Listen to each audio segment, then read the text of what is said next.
speaking of life on a disc, going round and around and around and going through 4 quadrants. In our very first online course, which was the science of immortality and incorruptibility, we spoke about what lay in these different quadrants. And one quadrant, which we have been in now for multiple years, is the quadrant of the holy ones, the original ones, the ancient gods and goddesses. It's their strong place in one of the quadrants.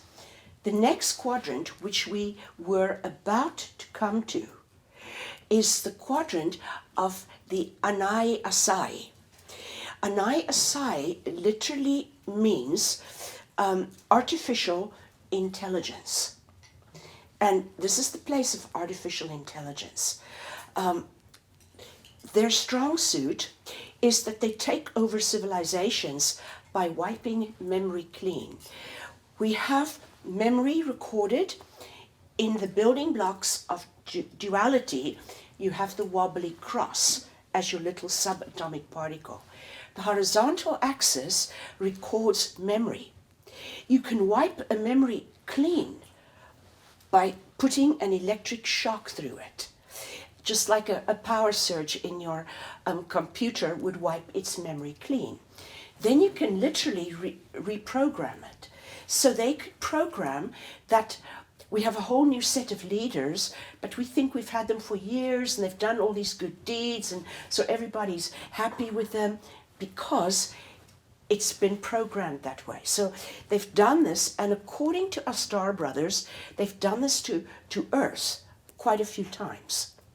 So, I've been mentioning this, and we've had some rather nervous, and understandably so, we've had some rather nervous letters from some of our students saying, look, what are we doing about this?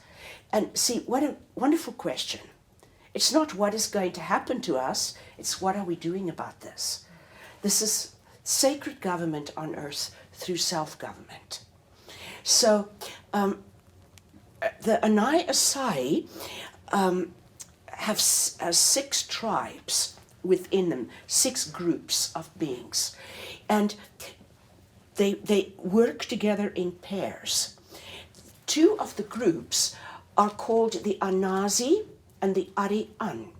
Arian is where Orion got its name from. It means lords of the heavens. An is heavens. And so it didn't dawn on me that these names were significant until I drew like arms, like a crest. Crest is not really an accurate word, but in America they use crest in place of arms. Arms is like a family crest. It's like their symbol. Well, when I started to draw their symbols, I realized that there was an alliance between 2 groups, the Arian and the Anazi. And when I drew the Anazi symbol, it was a swastika. It was not, it had other things with it, but there was a swastika. And I thought, wait a minute, the word Nazi is in there. And then the other one, the Arian is Aryan, the Aryan races. And once I started to examine them, I realized that the Anazi planned, every time we went around the circle, they waited for us to come so they could have world dominion, a world takeover. The Anazi did the military world takeover.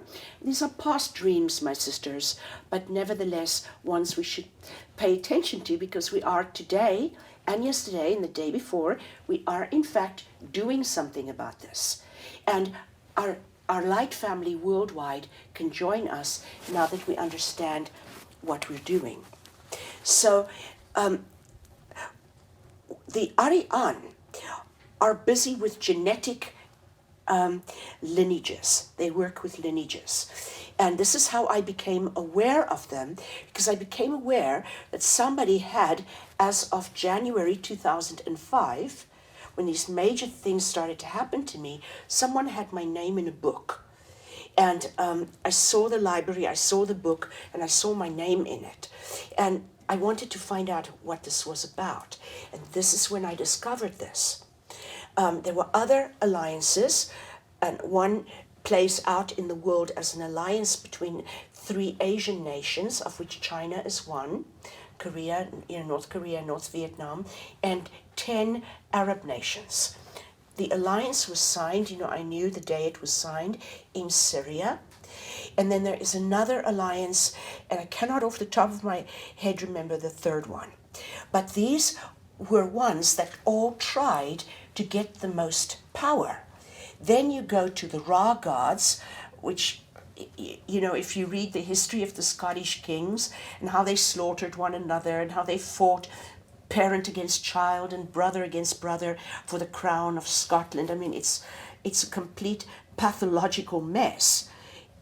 That's just about the history of the Ra gods. Thoth is one of those. They're shadow beings. And then there is a third group that you go around, and they're the vampire goddesses. They're mostly female, and they're spider goddesses, and they steal energy. These are shadows cast by the 4th quadrant. The 4th quadrant is the original ones, the lens. And when there are flies on the lens, it casts big shadows. Over the years, as we've gathered our light family, as we've worked on purification, these shadows have gotten less and less and less and less. So they are mere shadows at this point, and weak shadows. So, because we are standing on the brink of going into the artificial intelligence quadrant, and it's interesting because stellar influences, in the days when Orion still had its strength, they used a method of warfare called Mach, M-A-C-H. And it's more like there's a slight K in the sound, like Mach. But it means a weapon that wipes clean the mind. It's from these shadows that they got that. They even took the name of the Orion. So what do we do with this? We need to understand what the quadrants are. The quadrants are the equivalent, at the most microscopic level, of the bodies of man, the first 4 bodies of man. The physical body, the etheric body, which is just an electrical body, the emotional body, which we know as the aura, and around that, another electrical body, and that is the mental body. Those 4 bodies hold our karma, and those 4 bodies represent in the human being's makeup, or beings on Earth's makeup, represents the 4 directions. The 4 quadrants in the cosmos represent the 4 directions. There are 4 Akashic records in these 4 directions. And then there are also 4 bands of karma in these directions. This is what we have been explaining. And the karma kept in these directions are the karma of regrets. And the regrets are from physical actions to emotional distress caused by. And then we have the if onlys, and then we have the what ifs. And so the karma is held in the Akashic records, but the Akashic records really are the 4 directions. It's important to understand the link with this. And many of you and myself, most certainly, have gone through massive purifications over these last weeks with thick phlegm in the lungs, or some sort of a purification or another. What we have been running through our bodies is the purification of cosmic karma of these 4 bands of existence. Why I call it bands is that the Toltecs call it the 4 bands of compassion.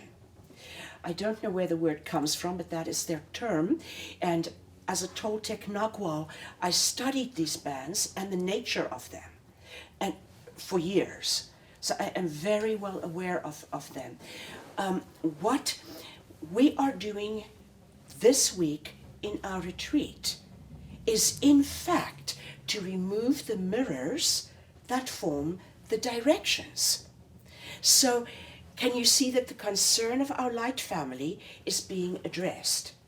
Because the mirrors form the 4 directions, we absolutely can, at the microcosmic level, remove the 4 directions, and it will have to ripple through all life.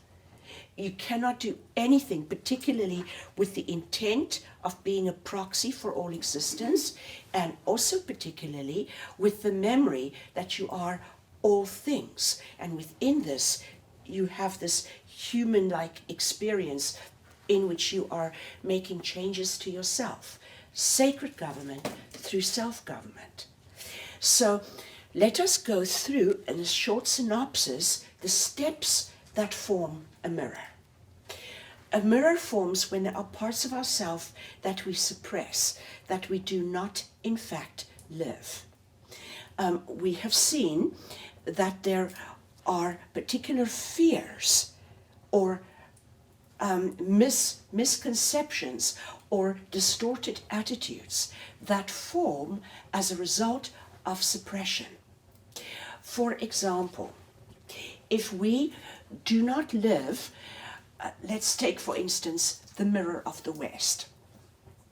The mirror, by the way, of the South is born of the fear of being alone. And we have seen how the parts that need to be lived are the parts that pertain to the fullness of existence. If we recognize the fullness of existence, ourself, in everything, there is absolutely no way we could ever feel alone. The next fear that came up was the fear of our vastness. And so there were 9 principles that had to be lived to create an ease and a feeling of being at home with our vastness. And when we have a fear of our vastness, what we look for is identity. Because if we have an identity, we contract. If we can identify with a tribe that believes the same things we believe, it gives us an even stronger identity, because now we look in similar mirrors. Tribalism is one of the most primitive stages of social development. It's what the baby has with the mother in the early stages. It's what people have when they just fall in love and they look for similarities.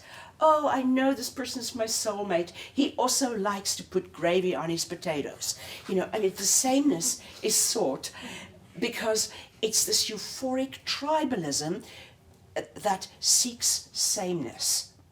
But it is the place of little growth. And so the relationship must work through it until it gets to unity within diversity. Because otherwise there is the pain of stagnation that will eventually split them up.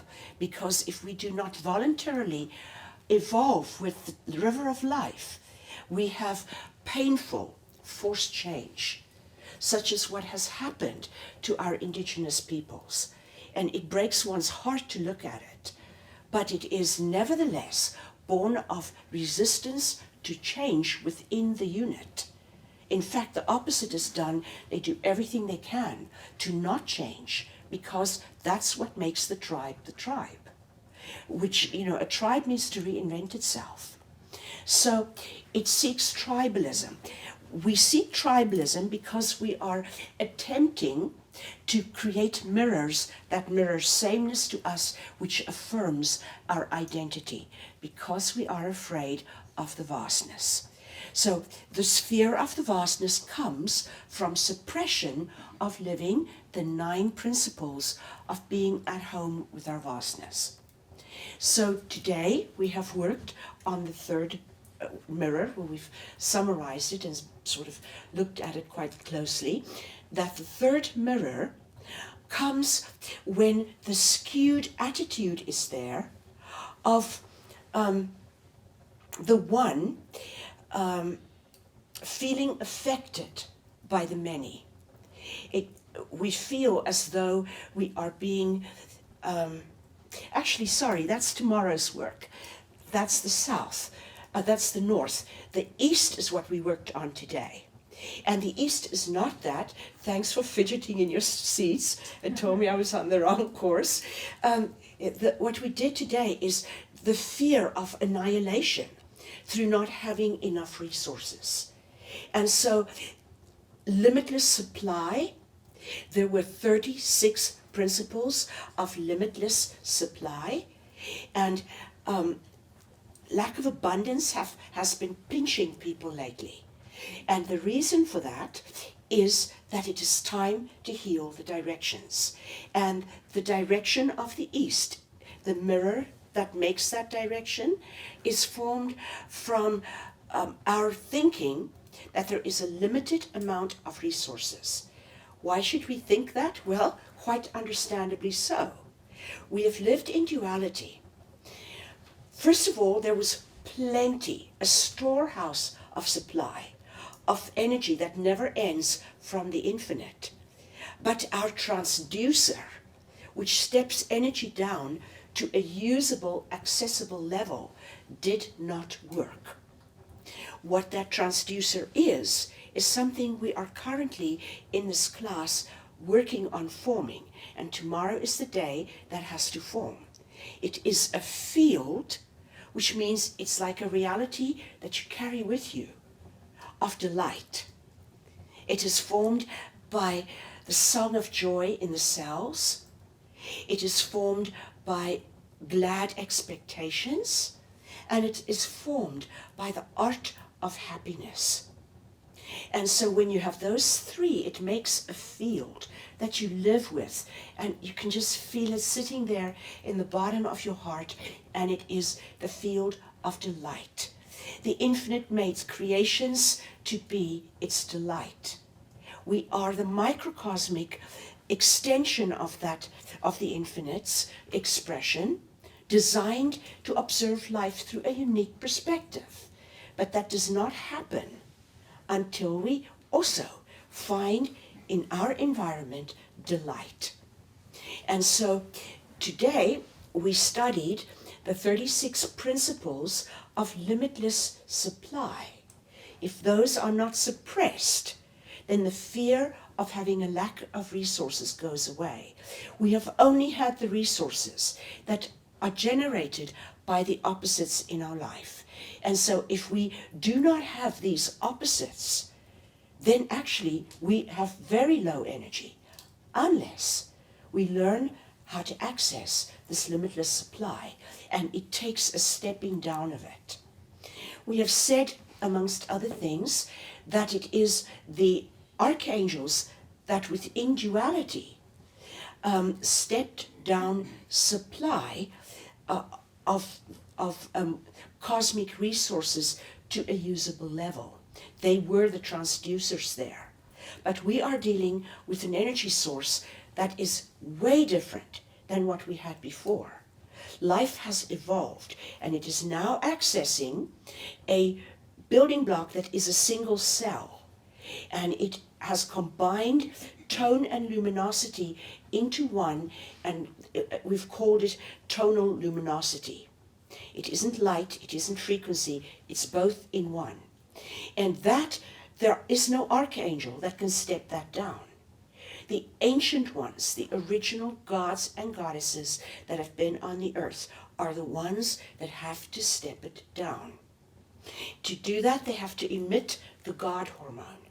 To do that, they have to have the utmost humility, to admit that we live in an unknowable universe, to throw all their old belief systems out the window, not to look at deities that were, as those we're following around, but to stand forth and be the deity of today. If that is within you, you will start to emit the God Hormone. And in this humility, you take up your majesty. You walk with such humility, but with the grandeur of a God being in the flesh. And at that point, you start to emit God hormone. That is the vehicle to be the transducer. Humans' hormones are survival-based. Procreation of the species, fear hormones, you can, that warns you that there's a problem, things like that, they are survival-based. Not so the God hormones. So, my loves, the next thing is this. Tomorrow, we will look at, and by the way, just to backtrack one moment, this issue of the fear of not having enough resources for your own survival is for an individuation. The fear, because it takes a certain amount of resources to maintain the illusion of separateness, to maintain the uniqueness of a self-aware being's individuation. And so that has been the fear of annihilation, because there isn't enough. And that's formed the mirror of the East. That will go away as we live these principles of limitless supply. Now, the next one that we are studying tomorrow is the fear that the many will influence the one, that you are under the influence of the many because of quantity. And we looked yesterday at the illusion of quantity as holding more value than the one, when there really isn't quantity in the real state of affairs, because there isn't divisiveness. There is just one being expressing with many faces. So there are 18 principles, and what it is that is suppressed to produce this fear of the influence of the many on you is 18 principles of brilliant authenticity. Brilliant authenticity.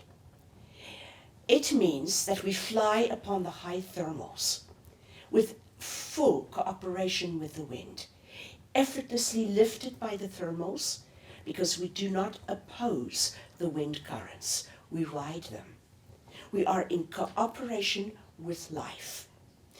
We live by the brightest star we see, we live by our highest truth, and we follow only the song of infinite life as it courses through our veins. Because if you follow any other being with teachings of old wisdom, what you will see is a view that will never change. It's like the train of mules pulling a wagon. If you're not the front mule, the view never changes. And I don't need to tell you what the view is. But you get the worst of the donkeys in front of you or the mules in front of you, and that's all you see for the rest of the hundreds of miles of journey. You want to be the front line, because when you're there, the view is always fresh. So to have the benefit of Godhood, which is enormous, it is a life that unfolds with grace, and it is a life that it's incomparable. We have given the course on entering Godhood, and it is a must for anyone who is willing to leave the flocks of birds behind. As far below in the valley, they scramble for territory and food. If you're going to fly into the sun, you've got to leave it behind. And you've got to do it with courage. You have to take up your mantle of excellence. Understanding that everything in your environment has equal value. You cannot remove a single strand from a spider web without the destruction of the spider web. It is an intricate work of art. Every creature, even the serial killer, has its place. If it is seen as very negative, it is that which rapidly destructures these old held belief systems through shock. it shouldn't have to be necessary. If we unfold through grace, because we have become so sensitive to the inner senses, then we effortlessly climb these higher thermals. And so tomorrow we will explore the 18 principles of brilliant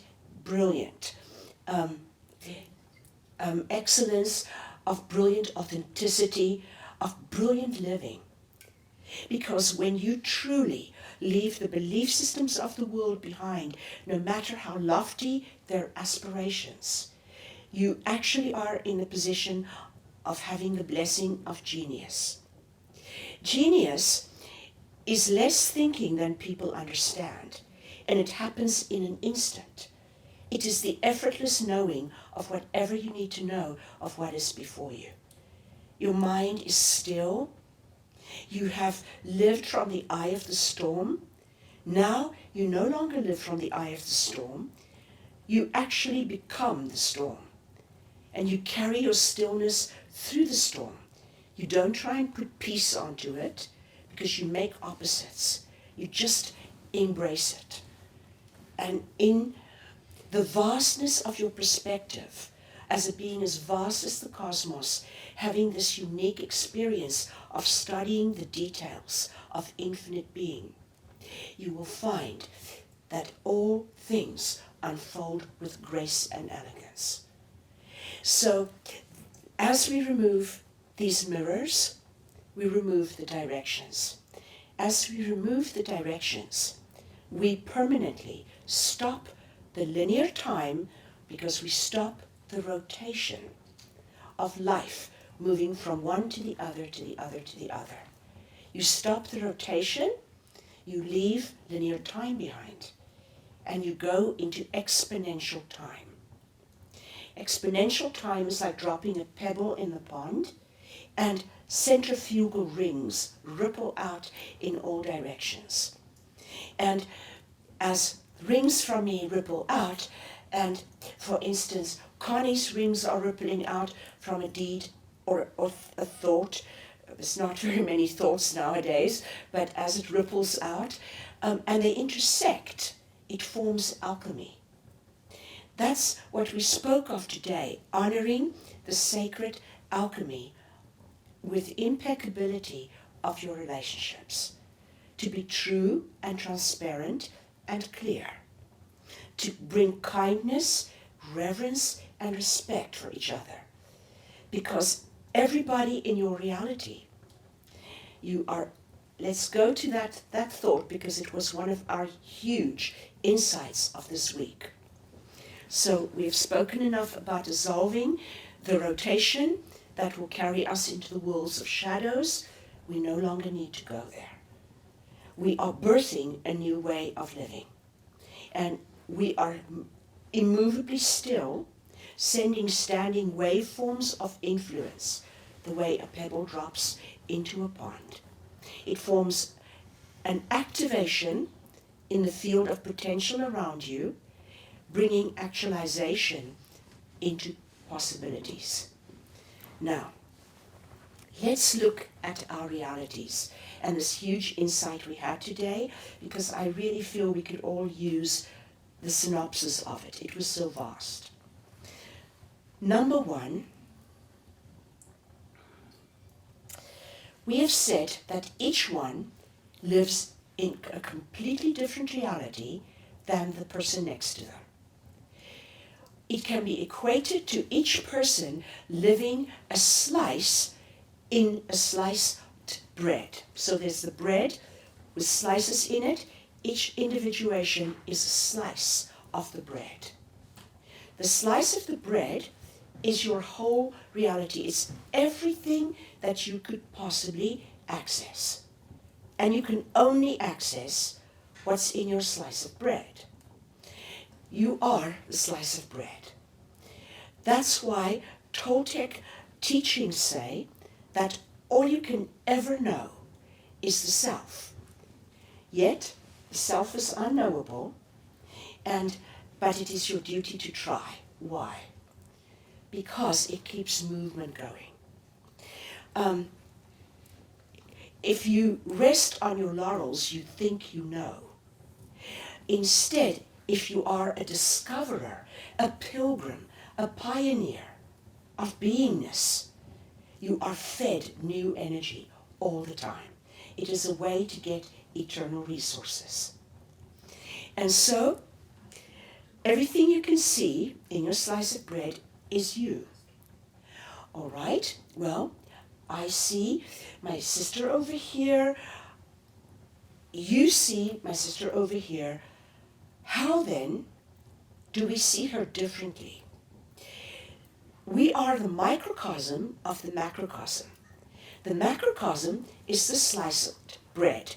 The whole bread, and might I add, the bread is actually beginningless and endless, is the embodiment of the infinite.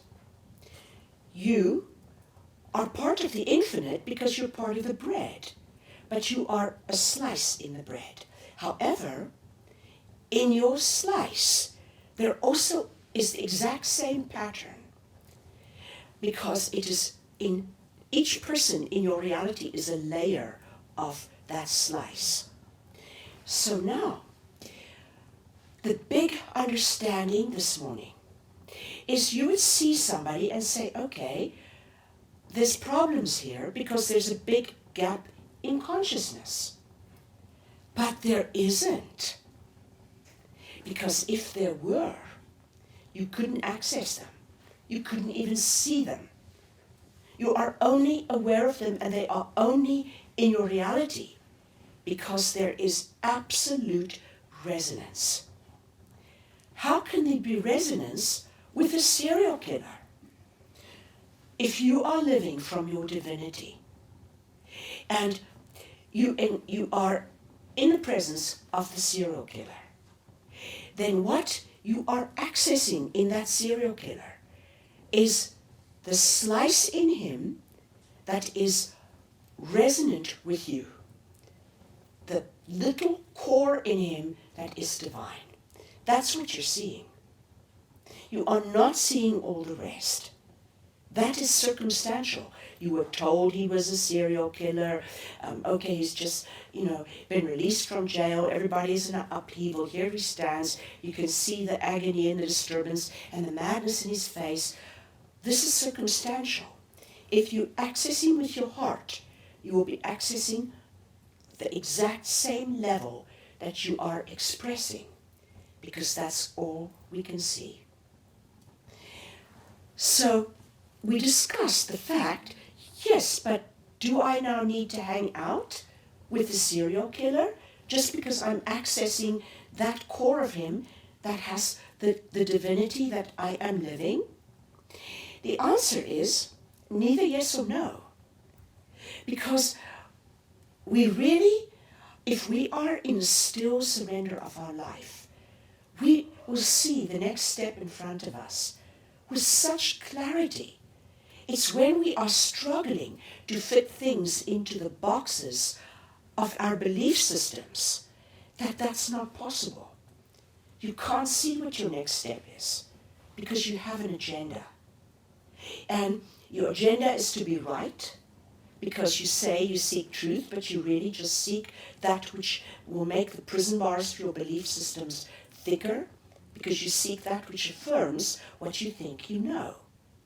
Well, if we are clear and we are still and we are surrendered and we live our highest truth, no matter what anyone says, if your next step is to spend a year with a serial killer, it will seem effortlessly inevitable. You'll simply do it. If it is that you just needed to recognize the divinity and walk away, you'll do it. It doesn't matter. You have eternity, and there is really only gifts. Somebody said tonight that they don't believe in perfection, and they shouldn't. It's just that we don't have really good words for describing what we mean when we go outside of mind. Perfection has an opposite, imperfection. Anything that has an opposite is an unreal separation of a perfect principle, of a whole principle. when we say that we remove perfection, because, for instance, today we gave the definition of magic. We said the definition is to reveal the perfection underneath the appearances. What we mean is that there is a river flowing underneath. It is the river that is pure and clear of infinite intent. There's debris on top. There was a storm blowing, trees, trunks, leaves, branches, everything is on top of the river. When you scrape it away, the actual river reveals itself.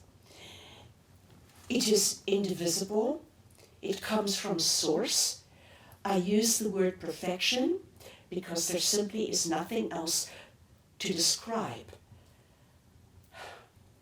such a diamond quality of existence. So it is the inadequacy of words that uses the word perfection. So, my sisters, I think that we have summarized roughly what we have done this week, and so we'll close this first section with that in mind.